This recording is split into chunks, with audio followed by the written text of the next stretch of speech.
पिछले साल 22 सितंबर 2025 वो तारीख थी जिस दिन सरकार ने देश भर में जीएसटी रिफॉर्म यानी जीएसटी 2.0 लागू किया। इस रिफॉर्म ने आपकी जेब पर टैक्स का बोझ बढ़ाया या फिर ये आपके लिए बड़ी राहत लेकर आया। जीएसटी काउंसिल के इस ऐतिहासिक फैसले को लागू हुए अब कई महीने बीत चुके हैं और अब इसका असली असर जमीन पर दिखने लगा है। इस बड़े रिफॉर्म से देश की पूरी सप्लाई चेन बदल चुकी है। कुछ सेक्टर्स के लिए ये लॉटरी की तरह साबित हुआ है तो कुछ सेक्टर्स को इससे बड़ा झटका लगा है। तो चलिए जानने की कोशिश करते हैं कि आखिर जीएसटी 2.0 के लागू होने के बाद टैक्स स्लैब्स में क्या बदलाव हुए और कौन से सेक्टर्स विनर बनकर उभरे और किन सेक्टर्स को भारी नुकसान उठाना पड़ा। नमस्कार, मेरा नाम है गुंजन मित्तल और आप देख रहे हैं TV9 भारतवर्ष। सबसे पहले बात करते हैं उस बदलाव की जिसने हमारी जेब पर सीधा असर डाला, यानी टैक्स स्लैब्स की। दरअसल जीएसटी 2.0 का मेन मोटिव ही स्लैब्स की संख्या को कम करना और टैक्स स्ट्रक्चर को रैशनलाइज बनाना था। टैक्स स्लैब में भारी बदलाव करते हुए इसे मुख्य रूप से 3 स्लैब 0%, 5% और 18% में विभाजित किया गया। इसके अलावा खास लग्जरी और हानिकारक वस्तुओं जिन्हें सिन गुड्स कहा जाता है उन पर 40% तक की दरें लागू की गई। 0% टैक्स स्लैब में आवश्यक खाद्य वस्तुएं जैसे ताजी सब्जियां, दूध, शिक्षा से जुड़ी वस्तुएं और जीवन रक्षक दवाओं को रखा गया। साथ ही लाइफ इंश्योरेंस और हेल्थ इंश्योरेंस को भी इसी तरह किसी भी टैक्स से बाहर रखा गया ताकि बीमा की पहुंच को हर घर, हर इंसान तक पहुंचाया जा सके। दूसरा, 5% स्लैब में पैकेट बंद खाद्य पदार्थ, बुनियादी जरूरत के जूते, सभी दवाइयां और स्वास्थ्य सेवाओं को शामिल किया गया।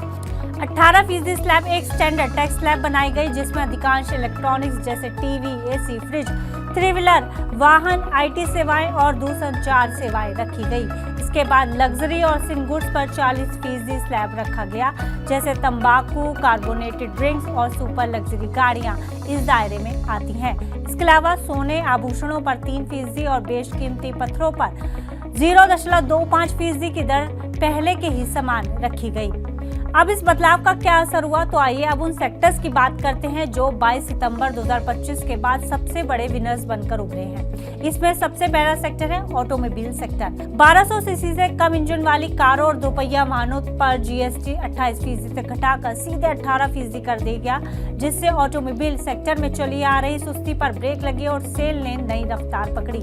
पिछले साल अक्टूबर और नवंबर वो महीने रहे जब ऑटोमोबाइल सेक्टर में भारी मांग देखी गई। दूसरा सेक्टर रहा स्वास्थ्य और चिकित्सा। जीवन रक्षक दवाओं पर जीएसटी दर घटाकर 0% या 5% कर दी गई। इसके अलावा हेल्थ एंड लाइफ इंश्योरेंस पर भी जीएसटी हटने से इस सेक्टर में जबरदस्त मांग देखी गई। वहीं एफएमसीजी सेक्टर भी फायदे में रहा। साबुन, टूथपेस्ट, शैम्पू, रोजमर्रा के खाद्य पदार्थों पर जीएसटी को 12 से 18% के ब्रैकेट से घटाकर सीधे 5% कर दिया गया, जिससे इस सेक्टर पर भी पॉजिटिव असर देखने को मिला। वहीं इलेक्ट्रॉनिक्स और सीमेंट सेक्टर भी विनर साबित हुआ। टीवी, एसी, डिशवॉशर और सीमेंट पर जीएसटी 28% से कम करके सीधा 18% किया गया। वहीं जो सेक्टर्स बदलाव से नुकसान में रहे वो थे लग्जरी और सिन गुड्स, क्योंकि तंबाकू, सिगरेट, पान मसाला, गुटखा और कार्बोनेटेड पेय पदार्थों पर 40% की हाई स्लैब दर लागू हुई, जिससे ये सब चीजें काफी महंगी हुई और इनकी डिमांड में भी भारी कमी देखी गई। ऑनलाइन गेमिंग भी इसी स्लैब में आने वाला सेक्टर रहा, जिससे इसके वैल्यूएशन पर भी दबाव देखने को मिला। लेकिन इस पूरे बदलाव का असर आम उपभोक्ता के लिए खास रहा। जीएसटी की नई दरों के लागू होने से आम उपभोक्ता की रोजमर्रा की बचत में सीधा इजाफा हुआ। इससे आवश्यक वस्तुएं और इलेक्ट्रॉनिक्स सस्ते हुए, जिससे मध्यम वर्ग और आम जनता की परचेजिंग पावर काफी बढ़ी। कुल मिलाकर जीएसटी 2.0 भारत को एक अधिक मैच्योर और पारदर्शी इकोनॉमी बनाने की दिशा में उठाया गया कदम रहा। शुरुआत में छोटे व्यापारियों को थोड़े झटके जरूर लगे, लेकिन लंबी अवधि में ये देश के विकास की रफ्तार को तेज कर रहा है। फिलहाल इस खबर में इतना ही। आप इसी तरह की जानकारी के लिए देखते रहिए TV9 भारतवर्ष।